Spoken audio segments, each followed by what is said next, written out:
윤석열 정부의 일제 강제 동원 배상안 철회를 요구하는 전남대학교 교수 성명서. 우리는 헌법적 가치와 역사 정의에 역행하는 윤석열 정부의 강제동원 배상안에 심각한 우려를 표방하며 국민적 기대에 반하는 일방적인 정책 추진을 즉각 처리할 것을 강력하게 요구한다. 일본은 1931년 만주사변, 1937년 중일전쟁, 1941년 태평양 전쟁을 일으키며 전시 통제 동원 정책을 강화하였다. 이 과정에서 1938년 국가추홍동원법, 1944년 국민징용령 등을 통해 조선인에 대한 징용과 강제동원을 실시하였다.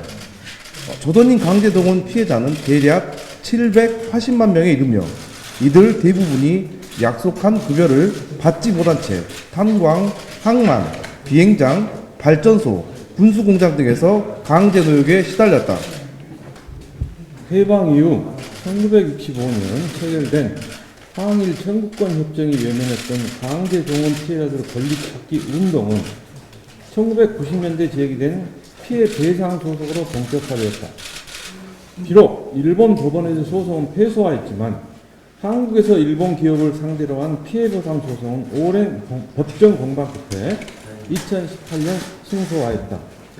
당시 한국 대법원은 강제동원 배상 청구권은 1965년 한일 청구권 협정에 포함되지 않으므로 일본 기업의 배상은 정당하다는 판결을 확정하였다. 판결에 불복한 일본 기업은 배상 이행을 거부하였고 일본 정부 역시 경제보복 조치로 대응하면서 한일 관계는 경색되었다.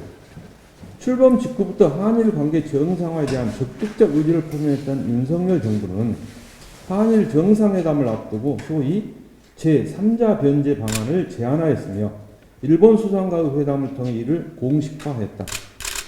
윤석열 정부 이번 제3자 변제 방안은 과거사에 대한 반성이 없는 일본의 가해기업을 대신해 한국 기업이 피해 배상금을 지급했다는 것으로 참으로 굴욕적이고 참담한 외교 실패이다. 뿐만 아니라 국가의 책무를 저버리고 국민을 기만하는 반헌법적이며 반민주적인 행태로서 도저히 용납할 수 없다. 첫째, 윤석열 정부의 배상안은 피해 당사자의 동의를 얻지 못한 일반적인 조치로서 피해자 중심의 문제 해결을 원칙으로 하는 국제사회의 인권 규범에 정면으로 배치된 상식 밖의 결정이다. 또한 국민 일반의 정서에 반해 가해자인 일본 기업에게 사실상의 면죄부를 주었다는 점에서 우리 대법원의 사법적 결정을 스스로 부인한 반헌법적 행위로 지탄받아 마땅하다. 우리나라 헌법은 부당한 식민 통치로 인해 고통받은 피해자들의 정신적, 육체적, 경제적 회복과 치유에 앞장서야 할 중대한 의무와 당위성을 포괄하고 있다. 현 정부는 이러한 헌법적 가치에 입각한 대법원 판결을 존중하고 국민의 존엄을 지키기 위해 앞장서야 함은 당연하다. 그럼에도 국민의 존엄과 헌법의 가치를 내팽개친 채 오로지 일본의 입장만을 일방적으로 대변한 윤석열 정권은 국민적 저항과 역사의 준엄한 평가를 받게 될 것이다. 둘째, 윤석열 정부는 한일 관계 파탄의 책임이 일본에게 있음을 분명하게 말하지 못한 채 국익을 명분으로 피해자들의 희생을 요구하는 2차 가해를 중단해야 한다. 잘못된 과거사의 반성 문제를 경제보복 조치로 맞서며 한일 관계를 파국으로 몰고 간 것은 일본 정부이다. 양국의 과거사 문제는 상호 존중을 바탕으로 계속해서 협의해야 할 사안임에도 일방적인 경제보복 조치로 일관한 일본 정부에 대해 현 정부가 이런 방구도 비판하지 않는 이유는 무엇인가?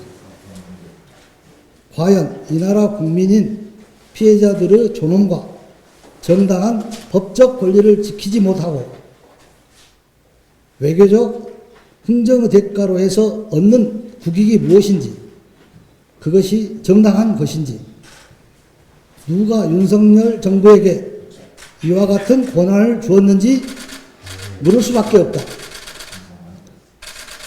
어디 윤석열 대통령은 한국 사람인가, 조선 사람인가, 어느 나라에서 온 사람인지 모르겠다 는 양근덕 할머니의 피맺힌 외침은 피해자들만의 절규가 아니라 온 국민의 준엄한 물음이다.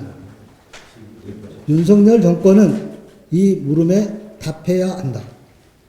셋째, 우리는 이번 강제동원 배상안 사태로 나타난 윤석열 정부의 외교 정책이 신냉전 체제의 강화로 이어질 것을 우려한다. 21세기 동아시아의 평화 번영을 위한 한일 관계는 불행한 과거사를 지우는 것이 아니라 비록 아프지만 성찰하고 반성하며 완전한 치유의 길로 나가야 한다.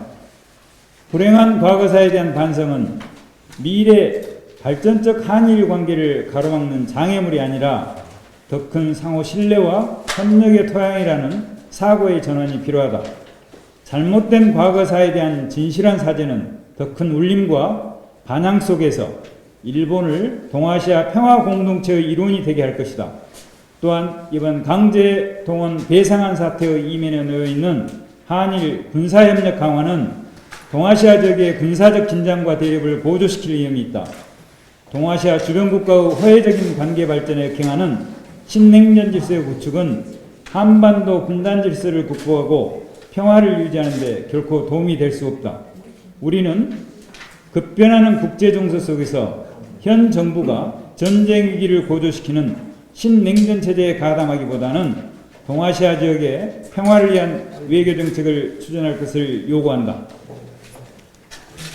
강제 동원 배상 방식은 대법원의 판결에 입각하여 피해자에게 정당한 배상이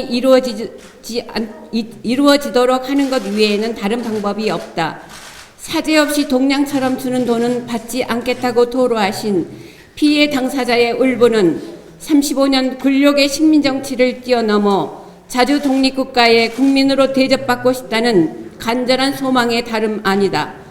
우리는 지금이라도 윤석열 정부가 제시한 강제동원 배상안을 즉각 철회하고 새로운 해결 방식을 국민과 함께 모색할 것을 강력히 요구한다.